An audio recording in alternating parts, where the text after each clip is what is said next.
Okay, how about this? Yeah, that'll probably help if I unmute myself.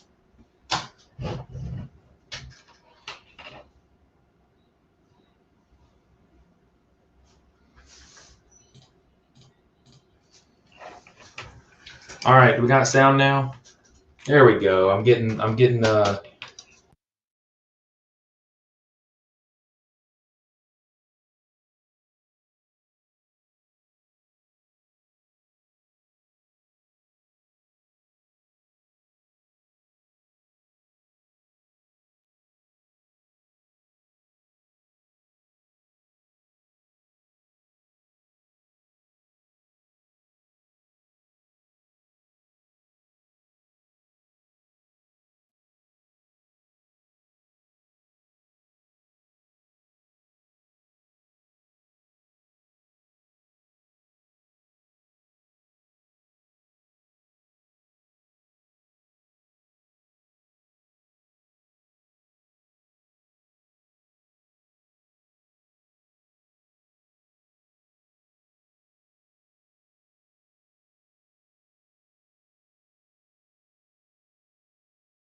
all right. Now we should have sound. Everything should be fixed this time. We good? If you can hear me, put a 1 in there because that way I can know. Yeah, we're working on it. I'm trying a new setup here, and apparently this setup is pretty scuffed. All right, there we go. Getting a thumbs up. So, all right. Sounds good. Okay, everybody. So we have something pretty cool that I have planned. This has never been done before. I've never seen it been done before, and I'm super excited. So before we get into the game stuff, which I'm going to need some input on from you guys, is I want to take a minute and I wanted to, we've had 2 weeks now after the last Southern Rock Racing or the Northern Rock Racing Series race. We've got Bikini Bottom this week, so I did not think that I was going to be affected by what happened at that race. I didn't think I was going to be affected the way I was. It was really hard. My initial reaction was, I'm done with this. This is rough. This is something hard. This is something you don't want to be a part of anymore. And obviously, the overarching takeaway from this is obviously still be praying for Wes and everything like that, because that fight is definitely not over. And, every single day praying for him. I know that there's so much support out there for Wes and everything that he's got going on. So I cannot speak highly enough of the community. And I want to say thank you to all you guys that are out there supporting him and everyone that's stepped up with like Buggy donations and things like that. So, it's been amazing to see what you guys have done. But something that I do want to take a moment and kind of, I've had a few phone calls this week and things like that about, how can this situation be avoided? Because, I was in a conversation with a guy and he was talking about, some of the tech stuff and things like that. But what I brought up to him was there was so many years where automotive companies were fighting regulation for seatbelts, right? And it took all of these absolutely terrible incidents for, regulation to come in and step in and say, hey, seatbelts are mandated. This is something that you guys have to deal with, like it's part of it. But for the longest time, automotive companies fought the seatbelt, and it's a shame. It's a shame, but it's just kind of the nature of the beast that it takes an accident like this to kind of reinforce safety and things like that. So, my 2 or 3 cents on this is it's going to be really short and sweet. I'm a podcaster. I'm a color commentator at best. I am not someone who has experience with any of the safety side of this, but I'm gonna throw my 2 cents in here because I know that a lot of guys they're taking more precautions as things continue to come down the pipeline, all that kind of fun stuff. Fire suppression systems are cool. I think that hand gloves and shoes are cool. I I think that there's a lot of really cool things that are being talked about, but I think that there are some things that are a necessity rather than not per se. And that really comes down, in my opinion, to race organization. It comes down to tech. So what I mean by that is, if we look at organizations like Ultra 4 and, NASCAR, things like that, at a NASCAR event, all the machines are being checked every single race. There's a really high level of detail because the funding's there, the manpower's there, all that kind of fun stuff. At Ultra 4, if I'm not mistaken, anyone in the comments can chime in. There is basically you get tagged, right? A vehicle gets tagged as passing tech. And I'm sure that I believe at King of the Hammers, you got to go through tech again. I'm not sure about the process of, if I race the entire season, does my vehicle stay tagged for the entire season and they don't have to go through inspection, whatever it may be. Now, I think that tech, obviously, things, I've seen a lot of discussion about it, like window nets versus wrist restraints versus firewalls, seats, locations of fuel cells, things like that. Those are great. That's out of my wheelhouse, okay? As just a guy who does basically communication, that's out of my technical knowledge. I think that definitely there needs to be some improvement in terms of what is allowed. I'm not a chassis builder, so I'm not going to be the guy that's going to be able to say, hey, fuel cells need to be aluminum, TIG welded fuel cells that are X amount of inches away from the driver, either front, rear, however the setup needs to be. That's not my area of expertise because I'm not a fabricator. Something that is my area of expertise is being thorough and also safety just in general. So I'll tell you this, there needs to be a thorough setup in terms of tech. Every single year you need to have your basically your car needs to get tagged. Also, there needs to be, and that goes, if you show up if you start your race season at race 3 or race 4, you've got to go through tech, just like everyone else did at the beginning of the year. It needs to be just as thorough. And there's plenty of guidelines, there's plenty of rule books out there that state all of that stuff, very in depth, the do's and don'ts of everything. But that being said, tech definitely needs to be stepped up. I personally think that you have to have a walkthrough every single race, check in with the guys. Hey, I know that you guys, like, for example, Tim Cameron breaks the trailing arm, right? Tim Cameron snaps the trailing arm in half. Hey, did you make any major adjustments or did you just replace the part? Did you move anything around? How does that have an impact on safety, et cetera, et cetera? Obviously, that's going to take someone with the technical knowledge of fabrication, if there was any implications into the fuel lines being moved, things like that. That's where you'll have to have someone super technical come in and step in with that conversation. Not me. But I think that needs to be done kind of if they've passed tech, just do a quick walkthrough. There's not that many guys doing rock bouncing. I think at most at a race, I think I've seen 30 rock bouncers and then, 25 to 30 UTVs as well. So it's not that many. I run through the pits between every race and, I get driver information. Hey, what have you been up to since the last time we raced? Anything cool? You want anything mentioned on the live feed? So on and so forth. I'm doing my due diligence. I think that there could be someone designated for the safety. That person, in my opinion, needs to be brought on staff as a paid employee of whatever race organization it is, so that obviously they're going to do a thorough job. They're going to be there every single race, and everything stays constant and consistent.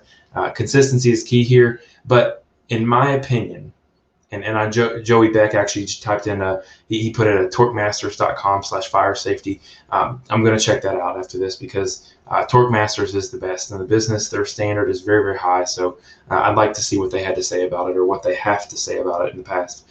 That being said, though, there's one thing that really stuck out to me about the events at Wildcat that were an issue. So if a driver is, smoking and shooting smoke out or fumes or fluid, whatever it may be, on hill 1, and they pass it or they don't pass it, DNF, finish, whatever it is, that person or a person who's either in safety or designated in the tech area. Joey says, if you're listening and want to look into safety solutions, check out the link. Awesome. Thank you, Joey. I appreciate that. But if on hill one you're smoking, shooting fluid, doing something, potentially involving engine, gasoline, things like that, those are definitely things that should be looked at after hill one is ran. Now, again, that needs to be looked at by somebody from the safety team or somebody from who's ever designated for tech, right? That right there. So hill one, before you can run hill two, you need to have passed a, whatever kind of inspection, the second layer inspection, to make sure, okay, you were smoking because you burned a belt, or you slipped a belt, or your belt smoked, or whatever it may be, whatever it could be. I had a shock leaking, one of the reservoirs was leaking. Here's how I have it fixed so that it's not going to do it again on hill two. Or the person at tech, say for example, yeah, I had some oil was coming out of somewhere, I patched it. That's where the race organization needs to step up and say, okay, you punctured a fuel line and you've patched the fuel line. Whoever's technical knowledge is there, look at the fuel line and make the judgment call that says, this is not a solution that I, as the technical advisor for this race series, feel fit to let you run hill two. Because in the events at Wildcat, there was smoke on hill one, there was a ton of smoke on hill two, and then obviously the bonus line, we saw the pinnacle of everything. From the production booth on the live feed, I was able to see fire on hill two, and obviously there was an issue there. So before a driver should ever be allowed back on the hill on the same day, there should be someone on that machine saying, hey, what was the issue? How'd you fix it? So on and so forth. Again, it takes resources, it takes manpower, and really the biggest part of all of this is it's going to take a set of balls, because if a name like Bobby Tanner, a Tim Cameron, or someone else gets up there and you have to make that hard decision that says, I do not deem this repair or this solution to the problem fit to run hill two. I don't deem this vehicle worthy of continuing the race. Dude, that's a really hard decision, because people go real, obviously the driver would get really upset, whatever it may be. And I just use those drivers as an example, because you're going to have the stones to tell the top names, the names that people came out to the event to see. You're going to have to be able to look them in the eyes and say, look, sorry, you're not going to run. There's obviously got to be some policy in place for entry fee, things like that, et cetera, et cetera. But that's what, in my opinion, has got to happen. And Sean Keller just chimed in and said, just don't let them bring in Monster Jam Tech. They wouldn't let them run if a zip tie was missing. And look, let me echo back before, and guys, we're really close to playing the game. I just wanted to get this out because it's really been marinating on my brain here the past couple of days. But I'm going to read that tech comment here in just a second. Let me finish my thought here. So, every conversation I've had in regards to the future of rock bouncing, just about everybody kind of quotes this is, we want this to be the next Monster Jam. We want this to be that. Well, when you get into Monster Jams, you have one of two options. The driver can become the superstar, or the vehicle can become the superstar. And I'm not 100% familiar with Monster Jam Tech levels. Obviously, if there's a zip tie missing, I'm sure that's a little bit of an exaggeration, but there's something to be said there. The piece that is going to be the hardest part is at Monster Jam, walking up to Gravedigger and saying, you cannot continue this race. You can't do it. Nobody is going to want to walk out in front of in full stadium and say, Gravediggers will not be racing for the rest of the day because of blank, because everyone's going to boo and it's going to piss everybody off and it's going to be a big fest. Look, it is what it is. And that is going to be what's going to take this to the next level of safety. It's not necessarily going to be fire suppression systems or requiring these things. I do think that is a big step, like obviously having correct firewalls, things like that. Like, in my opinion, what should have been fundamental things that were included in a tech passing, those things obviously have to be enforced. But what it's really going to come down to is being able to just not let someone run hill. If they're on fire on hill one and they did not, they didn't make any changes, they're just going to run hill two. You can't let that happen. So again, I'm not a fabricator. I'm not a professional technician on this stuff. It comes down to how the buggies are built. And some of these guys, when you say this, and they want to compete, whether it's National Rock Racing Association, Pro Rock, Ultra 4, you have to go back and make legitimate changes to the chassis of your buggy, to the fuel system of your buggy, and make it work, because you can't just come out of your garage and have a system that's dangerous and expect to be okay. I think the next big step for rock bouncing in general is hard structure on that side. And again, I think the biggest issue is manpower and resources, but that can be worked on. It takes one dedicated person who wants to come out and make a difference for that, and it takes the race organization, supporting that person who has, the desire to come be that voice. So I'm going to read a couple of comments here. So if you haven't given permission, for some reason, some of the users come in as just a Facebook user rather than their name. I can't see the name on this one. It says, I'm assuming this is regarding to Ultra 4. It says, tech is a one-time thing in a year series, but if we see changes to your rig, we can pull you for tech. Actually, I apologize. This is, I'm assuming, regarding the rock racing.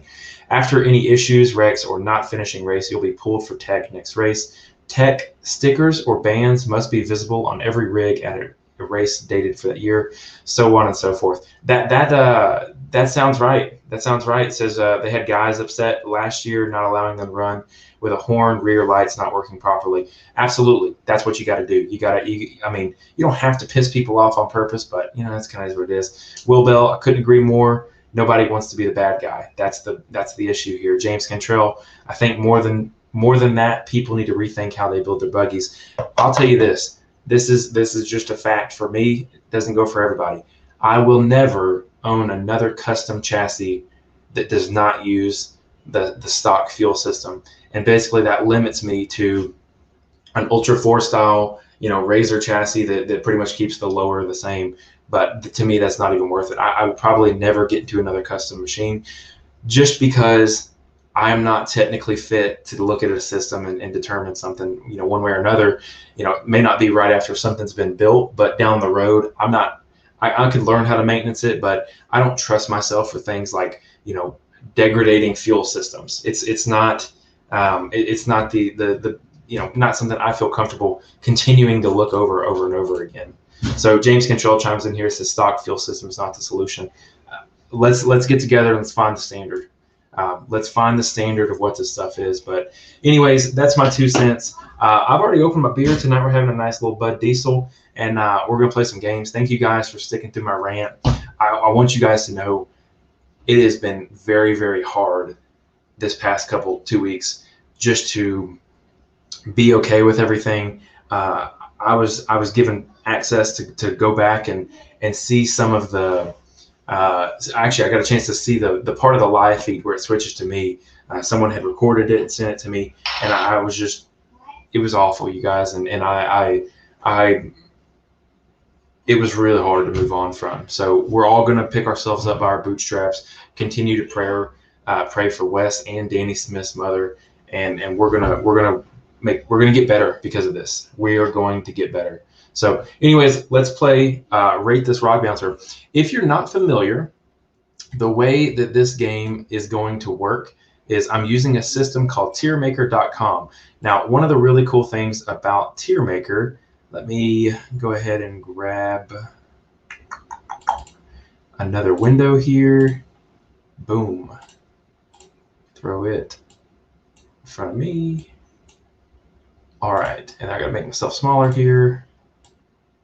All right, so if you're not familiar, this is tiermaker.com.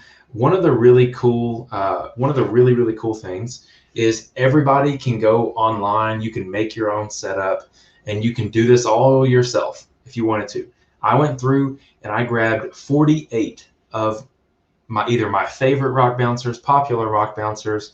I got an Ultra 4 car too. I got a UTV buggy. I got a little bit of everybody in here. And what I'm going to do is I'm going to go through and I'm going to rate you on this system. Now, I'm going to go through the rating system really quickly. The top layer, which you see there, which is an S, means, in my opinion, it means supreme. So that'll be the top of the line. That's going to be super. And then we have A, B, C, and D, all descending, regular like grades and things like that. Thank you guys for staying with me through that that rant. That's been heavy on my heart. So hope that all of that makes sense. And I would love to be any help I can be for any of that stuff. So what we're going to do is we're going to get started from the bottom left down here to the right, and we're just going to truck through these. Now, I grabbed just a couple of random ones. I'm already thinking of ones that I missed. So first on the list, and I know that these are a little small, so what I'm actually going to do is I'm going to bring this up here, and I'm going to make it just big enough where we can see everything here. All right. Let me get myself out of the way here. Pull that back up here, and I can actually move myself down here. All right. So we're going to start in the bottom left here, and we're going to start doing some rating. And again, thank you guys for hanging out with me. So first on the list, if you can see it down there, is actually Mr. Kyle Listle, UC Fab. He does a lot of RC parts, but he also is a hell of a welder. That is his moon buggy, okay? And so this is just going to encapsulate all moon buggies. And look, this is the Rock Bouncer rating competition. I'm going to kind of rate everything. And I'm going to tell you guys really quickly the criteria of how I'm rating these. So I'm going to make myself just a little bit bigger here. And I'm going to tell you guys, so how I'm rating these, it has nothing to do with performance. It has nothing to do with how they're built. It has nothing to do with any of the parts on them. It is 100% what I feel. So if I rate your buggy, you don't like it, you feel free to talk to me about it. I'm just having fun. We're having a good time. If your buggy ends up in the D category, don't be mad at me. It's way better than the buggy I have, which is the one that doesn't exist. So we're going to have some fun, and we're going to jump in here right quick and get started. And while you guys are here, if I missed anybody's machines, let me know, and I might be able to come back in here and add some. So first on the list is the moon buggy. A moon buggy is a C. I feel like that's fair. I feel like where I like to play, a moon buggy is about a C. And if you guys disagree with me, agree with me, let me know as we're going through these where you guys would rate them, because you know I'm open to whatever. So moon buggies for me, too slow. I mean, it's cool. Crawlers, BFG crawlers, red labels are cool. All right. But, you know, kind of is what it is. Next on the list is Shelby Tanner's old buggy. Now, this is a classic for me. And I'll tell you this, I remember watching this on Mad Ram like years ago. And let's see if I can make it a little bigger for you. Is that any better? Can you guys see that a little better? Let me see if I can take my nameplate off here. Let's see here.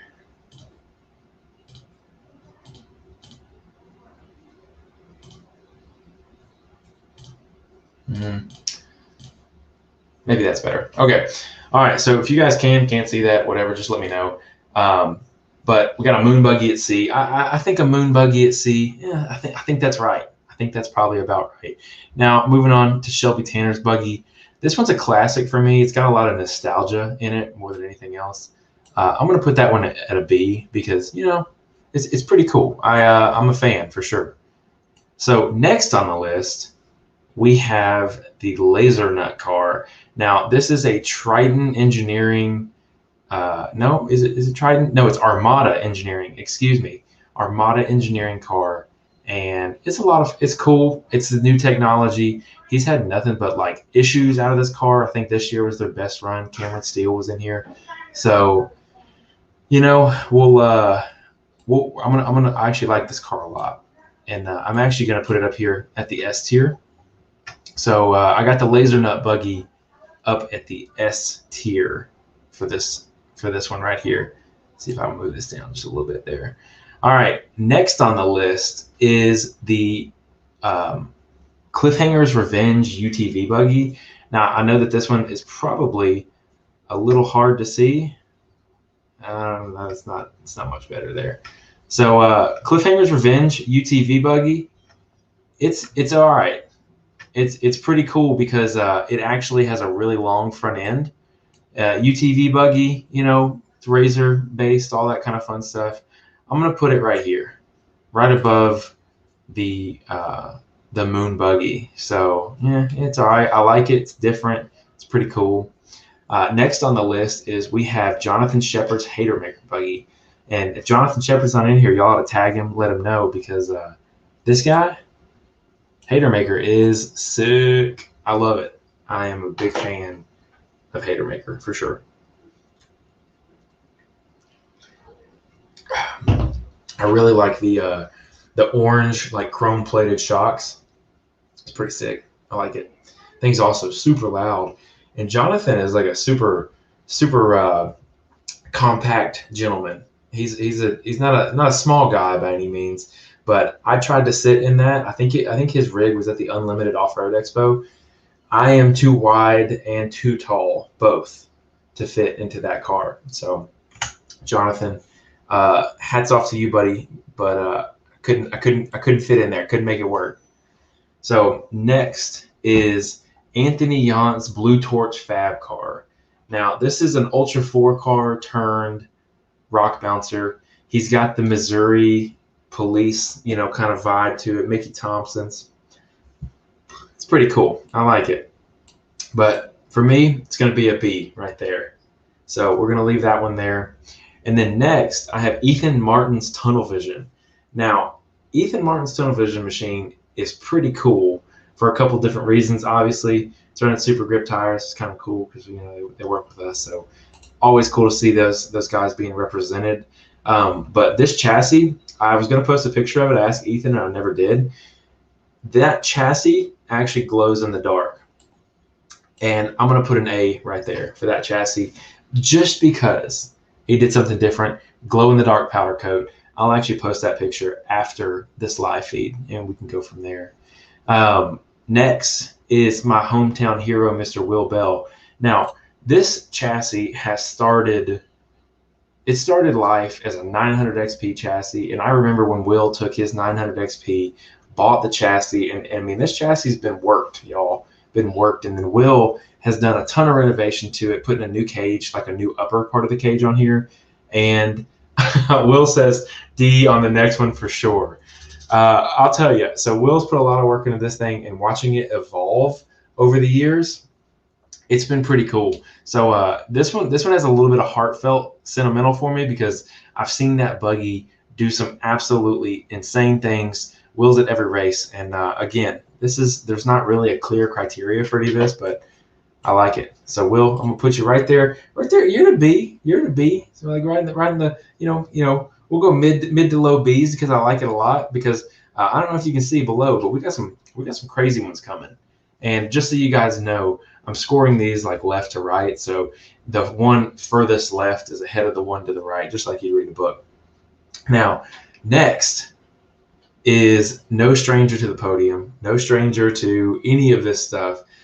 That's Tim Cameron's Turbo S. Now, I don't know if it's just me or everybody feels this way, but I think the suspension on that car is like real stiff, and it's super maneuverable and all this and that. Obviously, super Tim Cameron green, but the chassis with like the width of the car, it's not my favorite thing he's built. I really like his trail cars. He built 2 trail razor buggies, and I'm a fan, to say the least. So I'm actually going to put Tim Cameron's Turbo S buggy at a high C. So maybe a low B, high C, low B, maybe. I'm going to leave it there. I'll think about that one. But next is actually, it's funny. I actually asked directly for this one. This is Zach Garner's old 4-seat Razor. He used to race it. I didn't even know he still had it, actually. Oh, there we go. I can make it even bigger. And I like it. Now, the reason I like it, hey, what's up, Facebook user? I can't exactly see your name. I'm sorry. So Zach Garner's 4-seat Razor buggy, it's going to go right there for me. Now, the reason it goes there is because I think it's the only 4-seat chassis that I really, really like. And there's a video, if I'm not mistaken, it is Zach Garner at Pump Jack Off-Road, and he's giving that thing absolute madness. And it may be even DC Thompson driving. I'm pretty sure it's Zach, but that one right there makes the list for sure. So the next on the list is the wide open design 4-seat buggies. Pretty cool. I like them. They're like they're like extremely high end, obviously. You know, kind of setting a quality standard at wide open design for sure. But I'm gonna put it right there. Yeah, right there. I'm not crazy about them, but I really like them. It's somewhere in between. So a little bit of this, a little bit of that. And if y'all don't mind, share this video out. Let's get some more folks in here, because I've only seen a couple recommendations, and I know I'm kind of making some saucy picks here. I know it. Putting some of these buggies where I'm putting them, y'all, it might hurt some feelings. But okay, so Chris Grimes says DC Thompson drove it at Pump Jack. Zach is a wild man for letting DC Thompson drive that thing. That is not someone I would probably let drive my machine for sure. All right. Now, I'm going to do this, and you guys are probably going to think that, why am I putting Ultra 4 cars so high at a rated rock bouncer? I just wanted to put a little something different in here. So this is the Poison Spider Crispy JK that they built for Ultra 4. And that one's good. I like that one. That's a beast of a chassis underneath there. A lot of really cool stuff in there. And I love it. So it's going to get an A. It's going to get a high A for me. Next is, I think this is Plowboy 2. This is the one that Wide Open Design built. Big, heavy axles. Just, you know, another iteration of Plowboy buggy. This one for me, it's going to go right there. It's a mid B. Mid B. It's all right. Mid B. I thought it was cool. You know, it looks like the original Plowboy, but it's a mid B for me. So next on the list is the Agnes buggy, and I think it got a new reiteration. It's got new life in it, and it's called the Karen buggy now. It's got a lot of power. I think the owner of I don't know if he's the owner of the USD sticky company, or if he's just like a sponsored by him, but either way, it's a cool machine. It's a pretty loud machine, but I'm not wild about the chassis on there, so I guess I'll get you a C right there. Okay. Now, I don't know if y'all can see what's next, but that's one of the best rock bouncers ever built right there. I don't know if y'all can see that, but that is gourmet right there. That is Ultra Bouncer. And that is probably my favorite rock bouncer ever built. It was one of the first mid-engine, if not the first mid-engine rock bouncers. Best looking chassis because it was all off kilter and asymmetrical. I'm in. Sold it. I love it. Next on the list, we got Mr. Bibo. This is the guy who runs Bouncer Life Group. And he came out, he's been racing Southern Rock, Northern Rock with us. It's been really cool to see him out there. Obviously, someone that loves this sport as much as he does, and supports it all. Got a cool rig. I kind of like it because it's like squared off on the top, and the back kind of looks the same way too. It's a little different. To me, it's the combination of the high performance chassis that we're seeing nowadays with the old school stuff. So I'm gonna put this guy. Put you right here. I think that's fair. I think that's a very fair place to put that machine. All right, next on the list, Mr. Charlie Brown Jr. And again, if Charlie Brown ain't in here, tag him. Let him know. Let him know we're talking about it. He reached out to me about wanting to do a podcast episode, so I'm happy to do that. Gonna reach out to him soon and get something squared away. I like this buggy, y'all.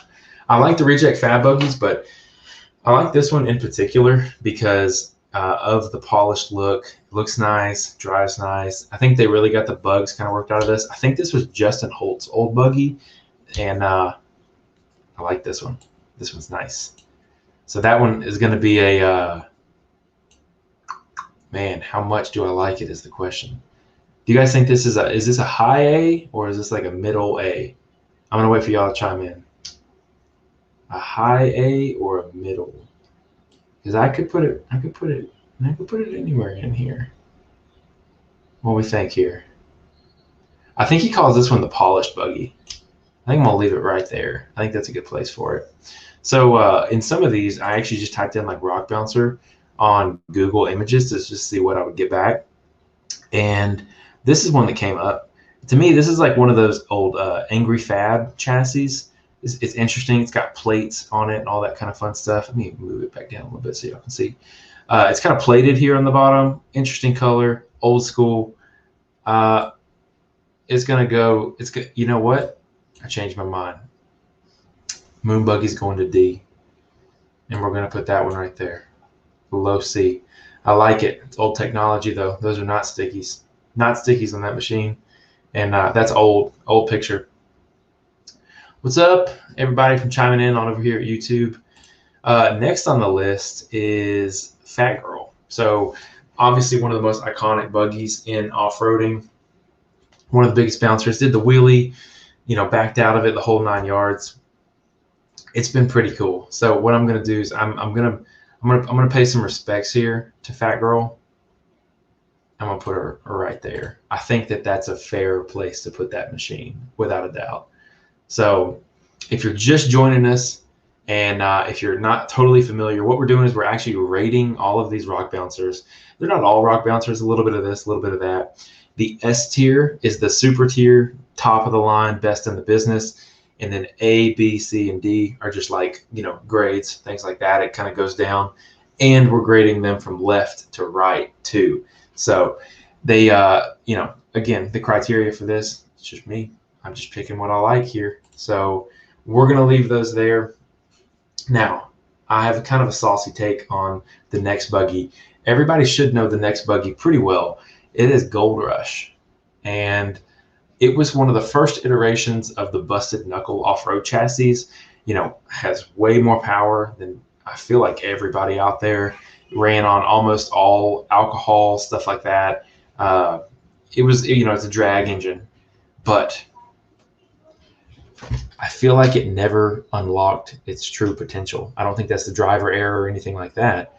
I think that there was just Gold Rush was the first iteration of something cool that we're seeing down the road. Because of that, Gold Rush kind of sits a little lower for me. I'm going to put Gold Rush right there, right in the middle of the pack. So I think it's fair. And again, y'all chime in. Let me know where you would put these things because, I'm just kind of going by the seat of my pants. I'm just enjoying myself here. So Gold Rush, I'll give you a mid to high B. I think that's fair. Next is Hitman. Old Travis Lovett. I see him all the time down at Adventure Off-Road Park. Hitman classic buggy, one-seater. It's like the OG one-seater. This guy, it's going right there for me. Old technology, tried and true buggy though, got the history, all that kind of fun stuff. I like it. Not bad. Not bad. Next, we got Tim Cameron, one of his old buggies called Pink. This, obviously, Pink cut Swampers in like a really interesting way. Let me move it down so you guys can see that. It's all right. I'm going to put it right there. And I'm actually going to move that guy down just a little bit. So that's where we're at right now. Now, next on the list is Fordzilla 1.0. Fordzilla 1.0, if you listen to the podcast, is pretty cool. I think it's pretty cool. That was a cool machine. It looked like a UFO sitting on rock bouncers, or sitting on a rock bouncer, like axles and tires and all that kind of fun stuff. So I'm going to put Mr. Jake Pikes right there. That's a Fordzilla 1.0. Just throw him right in the middle of the A string there. So I think that'll be good. And then we got Fordzilla 2.0. And that thing, efficient, lightweight, used ORI struts, a little something different on the suspension. It works for me. I like it. I support it. I'm about it.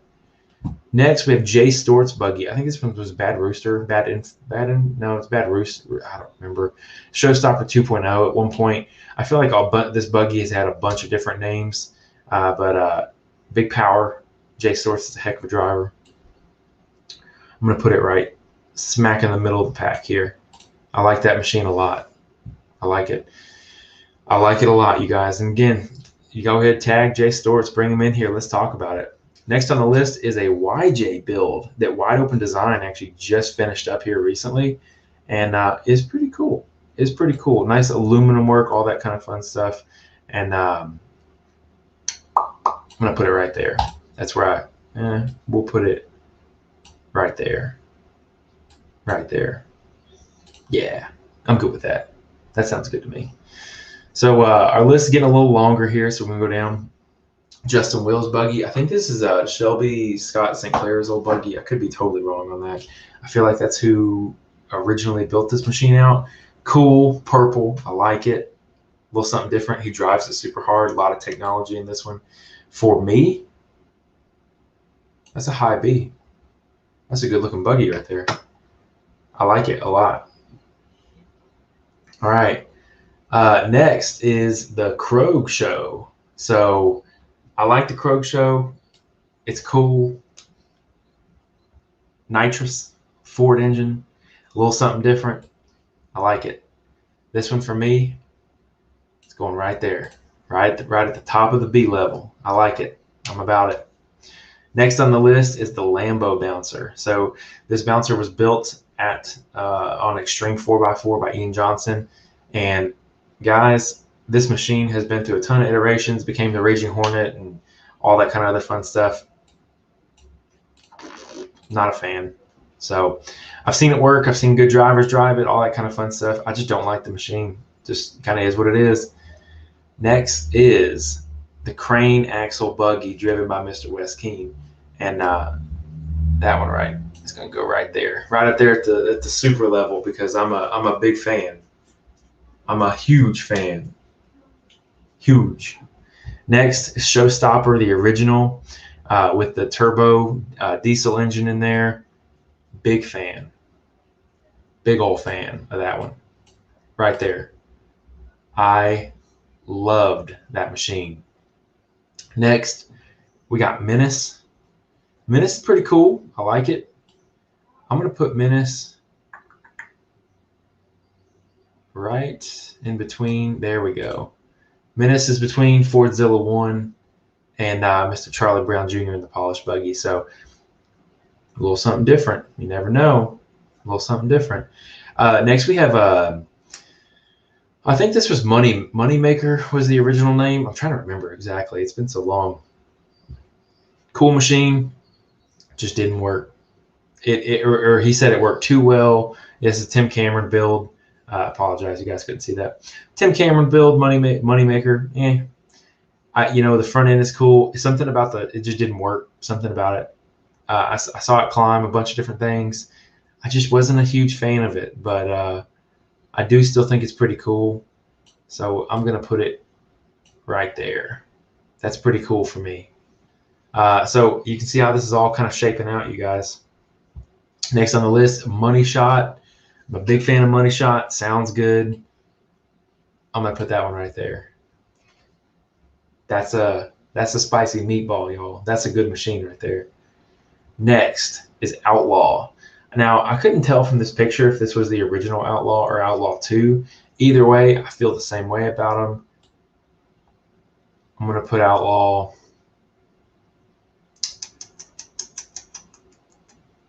Put an Outlaw right there. Yeah. Trying to decide.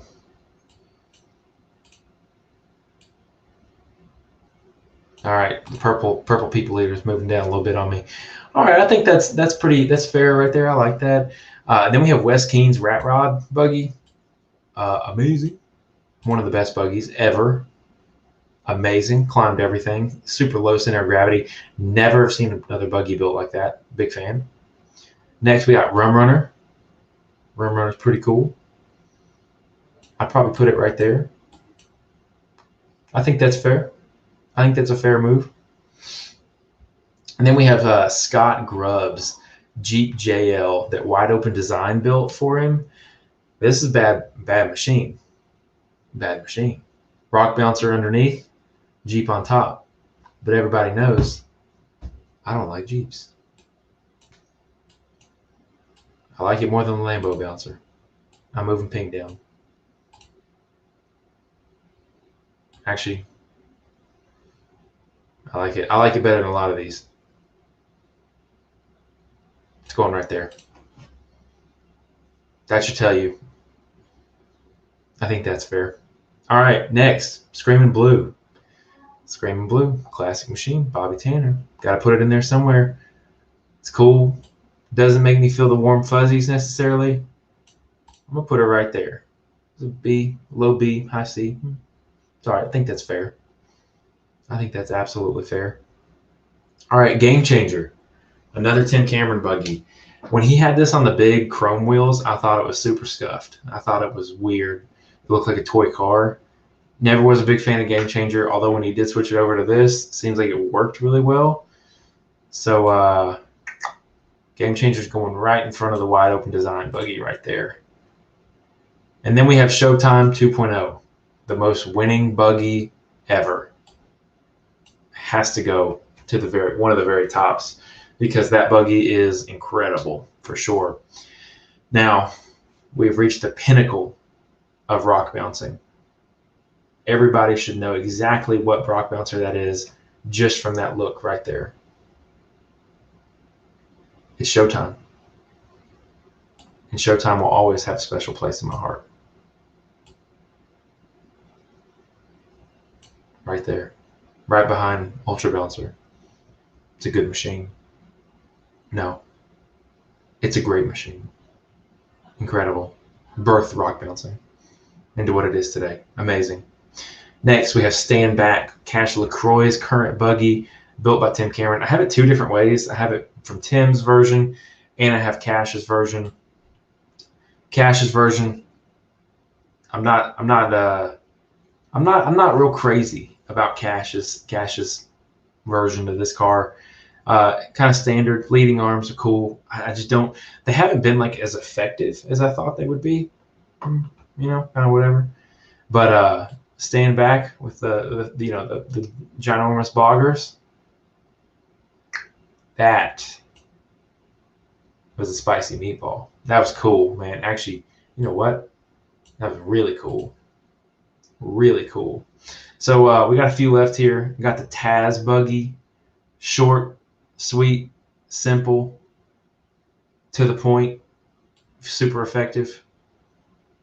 And it's going to land right there for me. Easy enough. Next on the list, Tim Cameron's underrated one-seat buggy. Now, this came out about the time I was actually like getting into off-roading. I think it was like 2013 or so. And it's cool. Short wheelbase, big tires. Climbed a lot with it. It's just not my thing. It's one step above Hitman for me, for sure. Now, next, we have Unloyal.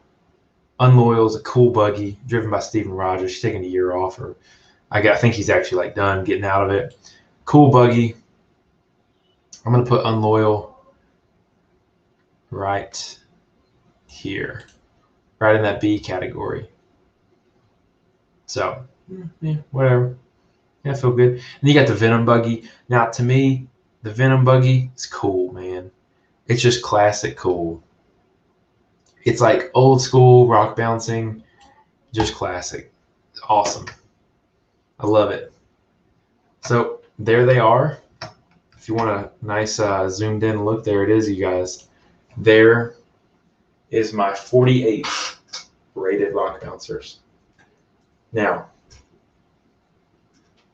what do you think? I think I did a pretty good job. I could probably mix and match a little more, but you know what? I like it. I think it's good. I think it's great. If you're listening to the audio version of this only, go check it out. I'm going to post this on Facebook and Instagram, and you guys let me know how you feel about it.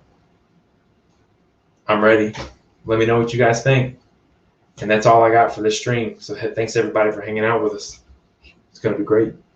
It's going to be incredible. See you guys next time.